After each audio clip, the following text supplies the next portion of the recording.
ইসলামী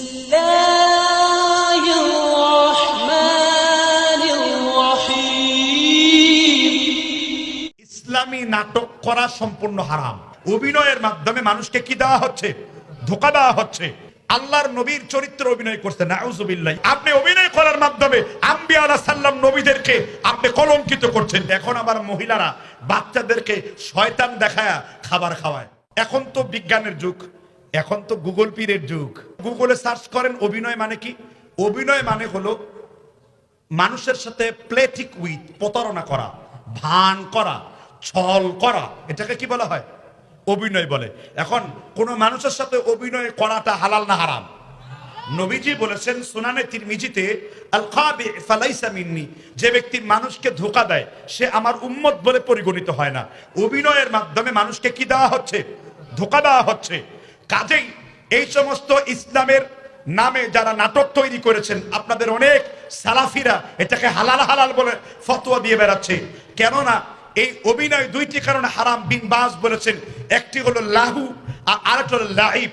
লাহু বলা হয় অসার বাক্য। কোরআনের সূরা লোকমানের 6 নম্বর আয়াতে আল্লাহ বলেছেন, ওয়ামিনান নাসি মান ইয়াশতারি লাহওয়াল হাদিস। লোকদের মধ্যে এমন কিছু লোকদেরকে দেখবা যারা খেলাধুলার বাক্য, অসার বাক্য ক্রয় করে। আর লাইব বলা হয় খেলাধুলার বস্তু বানানো। অভিনয়ের মাধ্যমে ধরেন একজন ব্যক্তি আল্লাহর নবীর চরিত্র অভিনয় করছে, নাউজুবিল্লাহ, ইউসুফের চরিত্র। যেই লোকটা ইরানের ইউসুফের চরিত্র অভিনয় করেছে, খোঁজ নিয়ে দেখা গেল এই লোকটা দাড়ি কাটে, এই লোকটা টাকরো নিচে কাপড় পরে, শিয়া, রাফেজি, মাদারি, ভণ্ড, জিন্দিক। এই ব্যক্তি নবী ইউসুফের চরিত্র অভিনয় করছে।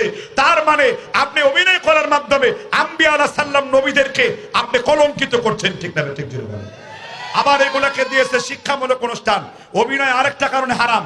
পৃথিবীতে বাংলাদেশে অভিনয় যারা করছে, এই ইসলামের নাটক যারা বানাচ্ছে, ইসলামের ড্রামা যারা বানাচ্ছে, এটার উদ্দেশ্য কি জানেন? নিজের দিকে মানুষ মনোরঞ্জন করা। প্রত্যেকটা ব্যক্তি আপনার এর মধ্যে চালু করেছে, মনিটাইজেশন চালু করেছে। কারণ যত ভিউ হবে তত তার কি আসবে? টাকা আসবে। এইরকম বেসরা হারামখোররা এই ইউটিউবের মধ্যে নাটক তৈরি করছে, ইসলামী নাটক, নাম দেয় ইসলামী নাটকের। বিন বাস রাহিমাহুল্লাহ বলেছেন, এই রকম নাটক অনুসরণ করা যেমন হারাম, এগুলো শেয়ার করাও তেমন হারাম। কারণ ইসলাম কখনো এগুলোর দ্বারা চলতে পারে না। নবী সাল্লাল্লাহু আলাইহি ওয়াসাল্লাম কঠিনভাবে নিষেধ করেছেন। আরেকটি, পুরুষদেরকে মহিলা বানানো হয়, মহিলাদেরকে পুরুষ বানানো হয়। কারণ অভিনয় মিথ্যা ছাড়া হয় না। অভিনয় কি ছাড়া হয় না? অভিনয়ের মূল উদ্দেশ্য থাকে যে আমার দিকে লোকেরা দেখুক যে আমি কি করি। অথচ নবী সাল্লাল্লাহু আলাইহি ওয়াসাল্লাম বলেন, মান সাল্লা ইরাই ফাকাদ আশরাকা ওয়া মান সামা ইরাই ফাকাদ আশরাকা ওয়া মান তাসদাকা ইরাই ফাকাদ আশরাকা। কেউ লোক দেখানোর জন্য নামাজ পড়লো, সে শিরক করলো। লোক দেখানোর জন্য রোজা রাখলো, সে শিরক করলো। লোক দেখানোর জন্য দান করলো, সে শিরক করলো।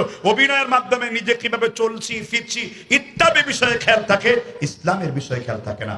এজন্য যুবক ভাইদেরকে বলছি যে এই আর্তগুল, তারপরে আরো কি যেন সিরিজগুলো আছে, ওসমান।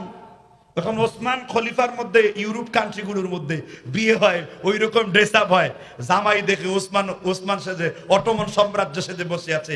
আরে ভাই, কোথায় শেখ সাদি আর কোথায় তুমি বকরির লেদি? ঠিক না ভাই? ঠিক। এটা একটা কথা, কমন কথা। শেখ সাদির কথা আমি বলছি, কিন্তু শিয়া ছিলেন, ওনার কাছ থেকে আমরা দলিল নিব না, একটা উদাহরণ দিচ্ছি। কাজেই ওসমান, আত্মগুণ, এগুলো দেখার মাধ্যমে কলবের মধ্যে নষ্ট হয়ে যায়, মানুষ নষ্ট অবস্থায় থেকে যায়। সুতরাং একথা এক বাক্যে একমত হানাফি এবং আহলে হাদিসের সকল উলামারা ফতোয়া মাহমুদিয়াতে এবং বিন বাস রাহিমাহুল্লাহ ফতোয়া দিয়েছেন। ইসলামের নাম ভাঙিয়ে কোন রকমের অভিনয় করা, অ্যাক্টিং করা এবং মানুষকে দেখানো। আর একটা সনি টিভি আছে, এখন আবার মহিলারা বাচ্চাদেরকে শয়তান দেখায়া খাবার খাওয়ায়। এগুলোর দ্বারা মানুষের ঈমান নষ্ট হচ্ছে। নবীদের কল্পনা আপনার চোখে আসছে, অথচ আল্লাহর নবীরা কত চরিত্রবান ছিলেন। ওয়ারাদাতুল্লাতি হুয়া ফি বাইতিহা আন নাফসিহি ওয়া গাল্লাকা বিল আবওয়াব ক্বালাত হাইতালা ক্বালা মাআদাল্লাহ।